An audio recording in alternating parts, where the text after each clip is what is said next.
costume up? Oh no, am I going now or Robyn? Robs? Nice job. Matt Johns, everyone. The one and only Johnsy Donkey.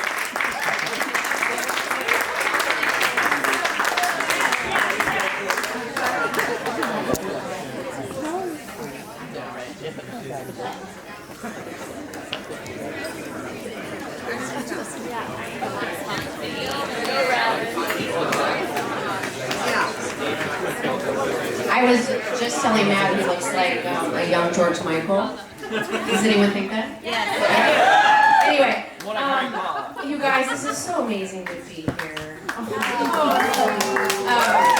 So, I am here honored to represent two of our sisters that aren't here. And Claire sent me a book that I'm going to read. She did the same thing at my wedding, and she blacked out during the whole thing. She was so nervous. But I told her I will do her good. So I'm Claire and Ellen, and I'm going to go for it. Love is in the morning when you wake and smile at me. Love is in the morning when Liddy asks, honeys, please just let me rest and let me be. Love is when we talk together, happy as can be. Love is when Margie is held up with a broken foot and all she needs is frozen peas. Sometimes love is quiet and it needs no words at all, especially in a late night Uber ride and the driver's music selection is goddamn worst call. Love is there to catch you when you're about to fall. Luckily, the Liddy and Honey's city bike ride tours haven't resulted in any injury at all. Love is when we huddle close and shelter from the shower. Those New York downpours sure bring a lot of power. Love is when we take the time to stop and smell a flower or taste the cuisine on our adventurous tours in which we indulge in sweet and sour. I love you when you get it right.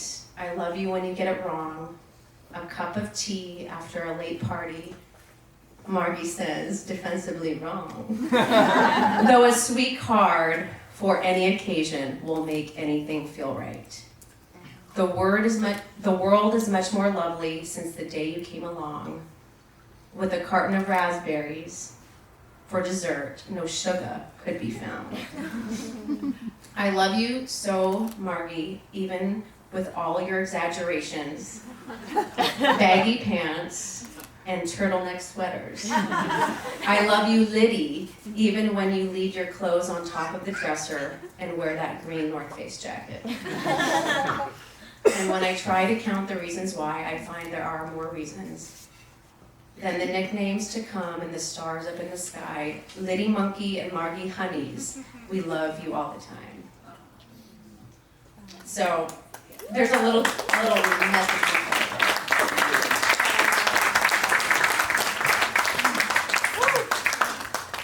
Okay, so now I'm Robyn. So good. You guys, I mean, we weren't invited to Claire's wedding. She just eloped. So this is like, this is a big deal. We've got a beautiful bride, a handsome groom. Stefan told me over Christmas that the bar is set real low for these Sister of the Bride speeches. He said, your job is real simple, Robs. You just got to stay away from the sappy details. You just have one objective, and that objective is to educate the audience on Maugie's particulars. And she's quite particular. So, with that said, I am going to hear your guidelines, but as Sister of the Bride, I mean, there will be some sentiment. So I'm Robyn, Margaret's oldest sister. I'm honored to be here standing with you today, and I'm honored to be representing Claire and Ellen, who are not here. And together, we are 4 sisters, life partners, and I think kind of like the raddest foursome around. Yeah. Thanks to my dad and my mom. I think that they've raised very independent, strong women and have given us the greatest gift of sisters. So props to you two. Yeah. So before I proceed into some of Margaret's particulars, I think we've covered some of Steph's. There's a theme here. There's a theme of his love for insects. His sister Olivia did share that I think when he was a child, he found a spider on the floor of his bedroom and maybe slept on the floor of her room for like 2 weeks. He has a passion for tea, frothed milk, tank tops. He's a minimalist. He owns like 4 pairs of shoes, and when his 1 pair of sneakers wears out, those become his truck around the city, and he buys a new pair just in case he's out at the bar and needs to, get on the dance floor. He needs something good to look at. One thing, he is aware of his finances, so this thing came up. We had a FaceTime call. So my family loves to FaceTime with Margaret and Steph. We're in San Francisco and they're in New York. This is so Steph. He says, over FaceTime, he goes, "Robs, this is perfect timing. I'm in the middle of giving Moggy a lesson on financial planning." I said, "Okay." He's cutting up his radish and making a salad, and he says, "Look at this, Robs. You got a can of sardines, 20 grams of protein for $1.66. $1.66. Most bang for your buck, Robs." I said, okay, can't get better than that. Meanwhile, Moggy is sitting across from him drinking maybe a $16 green juice. Coming from her Pilates class, I don't know. Mindfulness, meditation.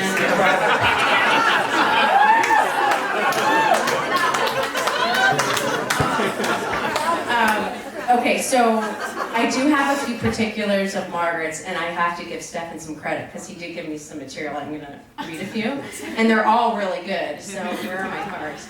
Okay, so the first, Margaret is the social media master. She works in social media, posts in social media, manages Steph's social media content. The thoughtfulness master. She is thinking about others all the time and how to spark joy in others. Yeah, that's true. The yoga master. She loves a little yoga action and takes care of mindfulness and appreciation while using technical terms that seem to be made up of, i.e., body meridians.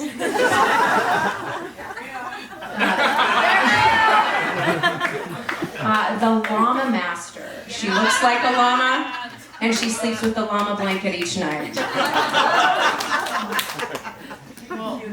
This is real sweet. The card master. Yeah. She is the queen of card giving, writing, sourcing, and all things card related. All of which goes straight into the trash after a certain amount of time. Pretty cool. She wrote thank you notes. These guys wrote thank you notes. Big deal.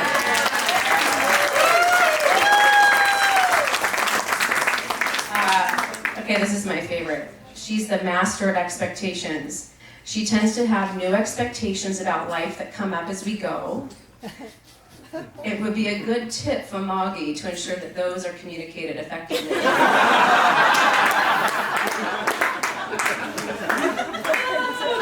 Love it. I just can't handle it. Okay, so.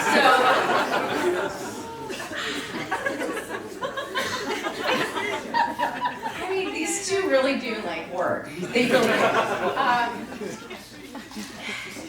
So, you guys, as the oldest sister, I feel like I've taken my role very seriously. I mean, how could you not? I think that it's really easy to do when you have a sister like Margaret. And I don't think she has any idea how much she's been the sister to me, the older sister to me, giving me advice, wisdom, cards, all of it. Always giving me the tips on styling. I think that she probably helped me get my hair ready for senior prom, and she was in 5th grade. I remember that she even helped me get ready to get my license. My license was coming up for renewal, and I thought, oh, she's just so great. She's doing my hair, my makeup. And then she goes, well, Robs, do you think I could have the ID? I said, okay, just don't go to the one bar I go to all the time. I think a few months later I get called by the bartender at the Duchess and says, Robs, some girl has your ID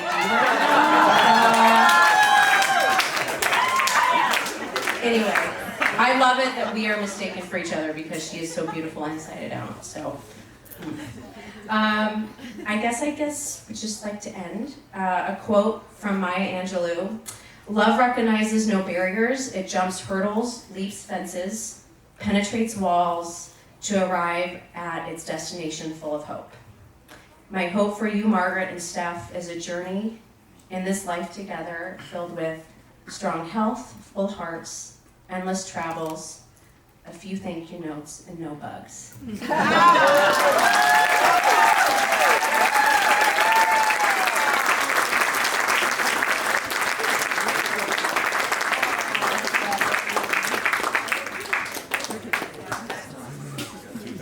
And next up, please welcome Amal.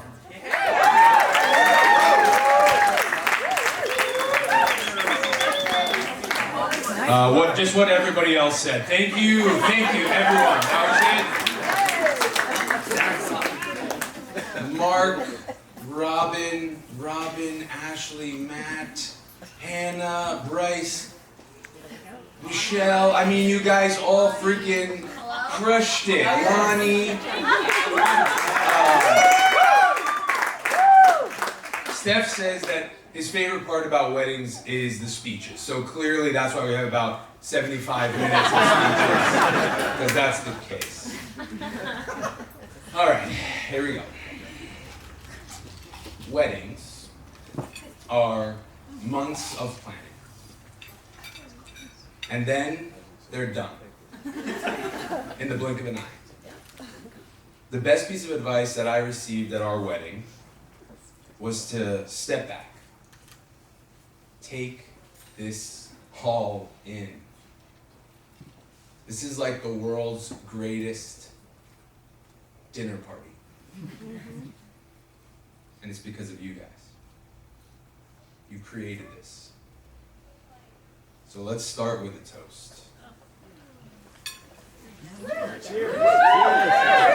Steph and Marge, to taking all of this in, every last drop, and to never forgetting this moment for the rest of our lives.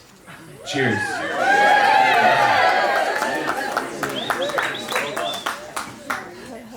right, next. 12% crack. So, once again, as Robyn said, there's a lot of themes that are going to continue to permeate here. Unfortunately, we did not get everyone together to talk about material, so you're going to hear a few things a couple of times here. When Steph asked me to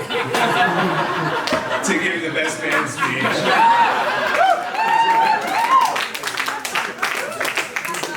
his one specific instruction was, so we can pretty much all say it in unison, make me look good.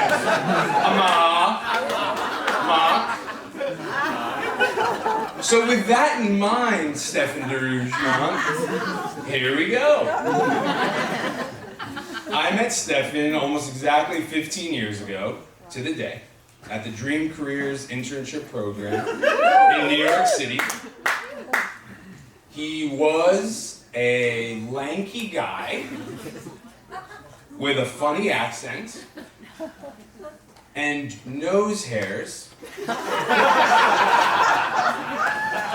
that just came down a little too far. Just like here, just a little bit too long. And he honestly looked like he wasn't 14 years old, 15 maximum. I genuinely thought he might be the younger brother of someone who was going to actually participate in the program. But now, ladies and gentlemen,